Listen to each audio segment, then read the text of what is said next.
तो आज मैं जिस मूवी को एक्सप्लेन करने वाला हूँ, इस मूवी के अंदर एक अकेली महिला, नई फैमिली होती है उसकी, पर फिर भी वो अकेली है। पर आखिर ऐसा क्यों? उसकी भी कुछ जरूरतें हैं जो कि उसका पति पूरी नहीं कर पा रहा। पैसा वैसा नहीं चाहिए उसको, वही चाहिए जो कि तुम समझ रहे हो। नहीं वो नहीं, प्यार की बात कर रहा हूँ। अब घर में प्यार नहीं मिलेगा तो इंसान बाहर ही खोजेगा, पर जब बाहर खोजेगा तो होगा बवाल। और यही सब हमको मालूम चलेगा इस मूवी के अंदर। तो बिना समय गवाए डायरेक्ट करते हैं मूवी को स्टार्ट। तो मूवी स्टार्ट होती है जहाँ पर हमको एक औरत दिखाई जाती है। इस औरत का नाम होता है डिलीन। तो डिलीन का एक सगा पति, जिससे निकलने वाले प्रोटीन से आज उसके पास 2 बच्चे हैं। इनका 4 लोगों का परिवार है। दोनों बच्चे खुश हैं, पति भी खुश है, पर बेचारी डिलीन अकेली है। यानी कि बात कुछ इस प्रकार है कि जो डिलीन का हस्बैंड है वो ज्यादातर बाहर ही रहता है, बहुत कम घर आता है, और जब वो आता है तो वो उसको वो खुशी नहीं दे पाता। प्यार कह लो या फिर अक्कुम अक्कुम कह लो, है ना, समझ रहे होगे तुम लोग। पर डिलीन फिर भी इन सब चीजों को इग्नोर करती है और अपने बच्चों के साथ अच्छा टाइम स्पेंड करती है, क्योंकि उसके लिए इन सब से बढ़कर उसके बच्चे हैं। अब आज की रात जब डिलीन सो रही होती है तभी उसके पास एक फोन आता है। ये फोन किया था एक लड़की ने,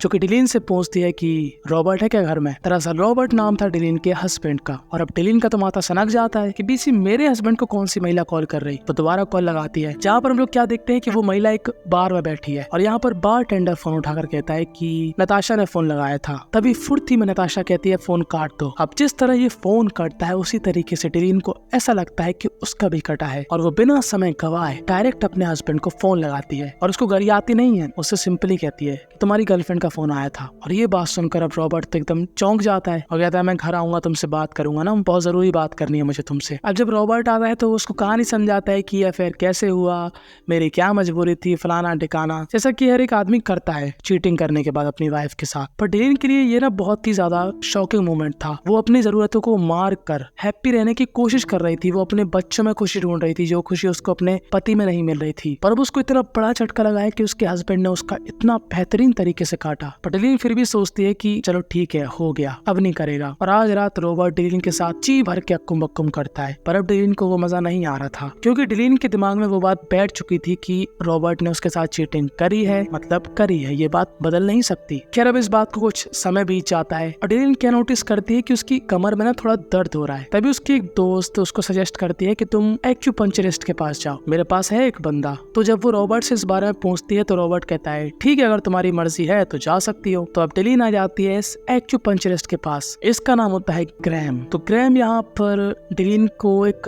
अच्छी थेरेपी देता है और उससे कहता है कि मुझे ऐसा लगता है कि तुम्हें ना किसी बात का स्ट्रेस है, क्योंकि काफी समस्या ऐसी होती हैं जो कि स्ट्रेस से उत्पन्न होती है। तो डिलीन यहाँ पर पहले तो इग्नोर करती है इस सब बातों को, पर अगले दिन आकर यहाँ पर एकदम फट जाती है। उसके मन में जो भी दुख था, जो भी परेशानी थी, जो भी चीजें उसके दिमाग में चल रही थी, वो सारी चीजें वो ग्रैम को बता देती है कि मेरे पति ने मेरा काटा, मेरे हिस्से का प्यार किसी और में बांटा, और मैं नहीं चाहती कि मेरी वजह से मेरे बच्चों को परेशानी हो, इसीलिए मैंने अपने हस्बैंड के साथ अभी तक नहीं किया टाटा। और यहाँ पर ग्रैम उसको बेहतरीन तरीके से पॉजिटिव सपोर्ट देता है, और ये पॉजिटिव सपोर्ट डिलीन के हार्ट में विस्फोट कर देता है। और अब डिलीन के मन में ग्रैम को लेकर फीलिंग आने लगती है कि भाई सब ग्रैम कितना अच्छा बंदा है, कितनी समझदारी वाली बातें करता है। और जब वो अगले सेशन में ग्रैम के पास जाती है तो वो ग्रैम से एकदम से लिपट जाती है, छिपकली की तरह उससे चिपक जाती है। और ये थेरेपिस्ट ग्रैम को ऐसी थेरेपी देता है, ऐसी थेरेपी देता है कि ग्रैम की तो आंखें खुल जाती, नदियां बह जाती। और अब इस खतरनाक अक्कुम अक्कुम के बाद ये लोग एक सीक्रेट रिलेशनशिप में रहते हैं। पर इस सीक्रेट रिश्ते को डिलीन एक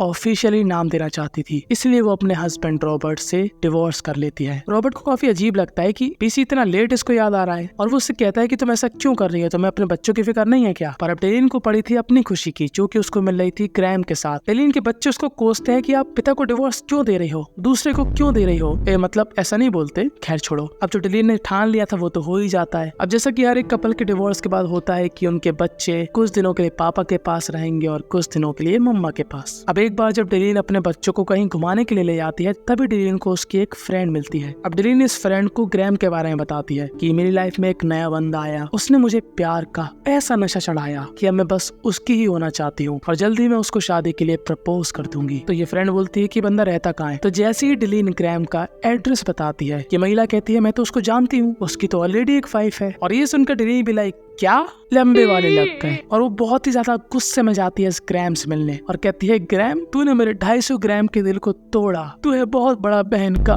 खैर छोड़ो। तो ग्रैम कहता है कि देख ऐसा है, उस समय तुझे सपोर्ट की जरूरत थी, मैंने सपोर्ट दिया क्योंकि मुझको तेरे पे दया आ रही थी। तो डेलिन कहती है ऐसी कौन सी दया आ रही थी बे तेरे को जो तू मेरे साथ इतने लंबे समय से अक्कुम मक्कुम कर रहा बिना अपनी सच्चाई बताए। और डेलिन यहाँ पर गुस्से में चली जाती है। अब डेलिन एकदम टूटकर बिखर गई थी, भंडारे की रायती की तरह फैल गई थी क्योंकि उसको ऐसा लग रहा था कि उसने अपने हस्बैंड के साथ चीटिंग करी, इसलिए भगवान ने उसको पनिशमेंट दी है। पर ये तो वक्त है, गुजर ही जाएगा। कोई भी इंसान लंबे समय तक दुखी नहीं रहता। तो डेलिन भी नहीं रहती। अब डेलिन अपने दोस्तों से मिलती है जहाँ पर उसकी एक फ्रेंड बोलती है कि देखो डेलिन, ये सड़ा सा मुंह तो बनाओ नहीं, डेटिंग ऐप में जाओ, नए नए बंदों के साथ ट्राई करो, जरूरी है शादी करो, वो सब करो जो तुमको चाहिए। अब यहाँ पर मूवी रोक कर मैं तुमको कुछ बताना चाहता हूँ। देखो इनके यहाँ का कल्चर बहुत ही ज्यादा सेल्फिश टाइप का कल्चर है। ये लोग दूसरों के बारे में, यहाँ तक कि अपने घर वालों के बारे में भी नहीं सोचते। इनके लिए इनकी खुशी इंपॉर्टेंट है, जिनको हम कहते हैं मतलबी इंसान। हमारे यहाँ ऐसा नहीं होता, ना ही होना चाहिए, क्योंकि हर किसी की लाइफ ना स्टेबल नहीं होती, उतार चढ़ाव आते रहते हैं। कल को मेरे पिताजी ने मुझे कुत्ते की तरह पीटा तो परसों क्या मैं किसी और को पापा बना लूंगा? नहीं ना। पर इनके यहाँ ऐसा ही होता है। तो ये सिर्फ मूवी है, इससे ज्यादा इन्फ्लुएंस मत हो आप लोग, चाहे कोई जेंट्स देख रहा हो या फिर महिला। तो दोबारा हम लोग कंटिन्यू करते हैं। तो डेलिन जो बंदा चाहती थी वो एकदम से उसको नहीं मिलता, पर कुछ समय बाद उसको एक अननोन आदमी मिलता है जिसको हम बुलाएंगे लकी। तो लकी ना उम्र में कुछ ज्यादा ही बड़ा होता है। तो डेलिन भी कौन सी बच्ची थी। तो इन दोनों के बीच ना बहुत ही ज्यादा अक्कुम बक्कुम वाले टाइप की बातें होती है। ये लकी ने एकदम प्रोफेशनल तरीके से बताता है डेलिन को कि क्या करना चाहिए, मजे कैसे आते हैं, कैसे लड़कों को फंसा सकती हो, कैसे अपनी जरूरतें पूरी कर सकती हो। वो यही कहता है कि किसी से भी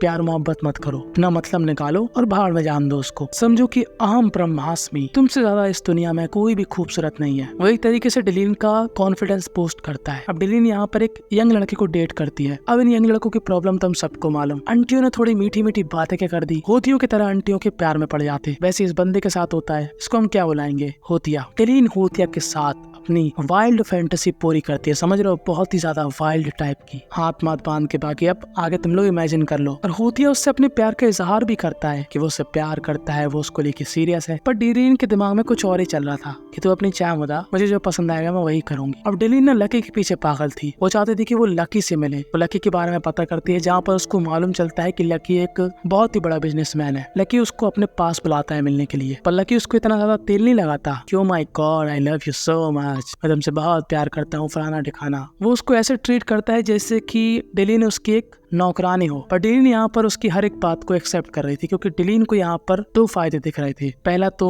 लकी एक अमीर बंदा है, और दूसरा कि लकी को सब कुछ पता है कि बेहतरीन तरीके से अक्कुम मक्कुम कैसे करते। तो वो उससे दोनों चीजों का एक्सपीरियंस लेना चाह रही थी। तो लकी देर से ही सही पर उसको वो खुशी दे देता है जो कि वो चाह रही थी। और लकी के साथ कुछ दिन बिताने के बाद वापस से डेलिन अपने घर आ जाती है और वो रॉबर्ट और उसकी नई गर्लफ्रेंड को अपने घर में इन्वाइट करती है। अब डेलिन ने काफी कूल बन चुकी थी। वो मातम करना या फिर रोना धोना ये सब नहीं करना चाह रही थी। वो रॉबर्ट और उसकी गर्लफ्रेंड के साथ बहुत ही ज्यादा फ्रेंडली तरीके से रिएक्ट करती है। और यहाँ पर रॉबर्ट भी खुश होता है कि डेलिन ने कितनी अच्छी तरीके से सब कुछ हैंडल किया। और अब डेलिन की लाइफ ऐसी हो चुकी है कि वो किसी के साथ भी सीरियस नहीं है। पर डेलिन को अब समझ में आ चुका है कि मेरी लाइफ ना बेस्ट है, मैं जब चाहूँ किसी से भी प्यार कर सकती हूँ, किसी से भी अपनी नीड्स पूरी करवा सकती हूँ, मैं खुश हूँ। और बस यहीं पर ये मूवी थी एंड हो जाती है। इस मूवी से हमको यही सीखने को मिला कि भाई साहब ये बाहर की मूवी है, इससे कुछ भी ना सीखें। अगर हस्बैंड चीट करता है तो वो चीज सरासर गलत है, और इसका मतलब ये नहीं कि वो चीज दलदल में है तुम भी वहाँ पर गोताखोर बन के कूद जाओ। गलत चीज गलत ही होती है, चाहे वो करे चाहे तुम। डिवोर्स तक का मुझे समझ में आता है कि तुम ऐसे बंदे से डिवोर्स कर लो, अलग हो जाओ, अगर तुम उसकी गलती एक्सेप्ट नहीं कर सकते। क्योंकि एक बात कड़वी है पर सच भी है, मर्दों की लाइफ इतनी कठिन नहीं होती जितनी महिला की होती है। मर्द अगर ज्यादा कमाएगा तो उसको कोई भी औरत मिल जाएगी, पर एक शादीशुदा औरत से दोबारा शादी करने वाले बहुत ही कम मिलेंगे। खैर तुमको क्या लगता है कि तुमको एक ऐसी महिला मिल जाए जिसकी शादी हो चुकी है, हाल ही में उसका डिवोर्स हुआ है, पर वो तुमसे बहुत प्यार करती है, तो क्या तुम उससे शादी करोगे या नहीं करोगे? कमेंट में अपनी राय जरूर बताना। और हाँ, एक ऐसा बंदा जो कि पागल हो चुका है, उसको अक्कुम अक्कुम चाहिए किसी भी हालत में, और वो चीज उसको नहीं मिल रही तो वो पागलों की तरह कहीं पे भी मुंह मार रहा है। मतलब इस बंदे की स्टोरी इतनी ज्यादा क्रेजी है कि तुम लोग कहोगे भाई क्या हो गया तेरे को, ठीक है कि नहीं। और एक ऐसा कपल जो कि एक टाइम पर धूम धड़ाके से अक्कुम अक्कुम किया करता था, पर आज नो धूम नो धड़ाका। अब ये लोग अक्कुम अक्कुम बिल्कुल भी नहीं करते हैं, जैसे कि इनको ये सब करना ही नहीं आता। और अपने पुरानी चीजों को वापस लाने के लिए लोग किस हद तक जाते हैं ये तुमको मालूम चलेगा इस वीडियो को देखकर। दोनों ही स्टोरी कमाल है। Follow me on Instagram and subscribe my channel now. बस।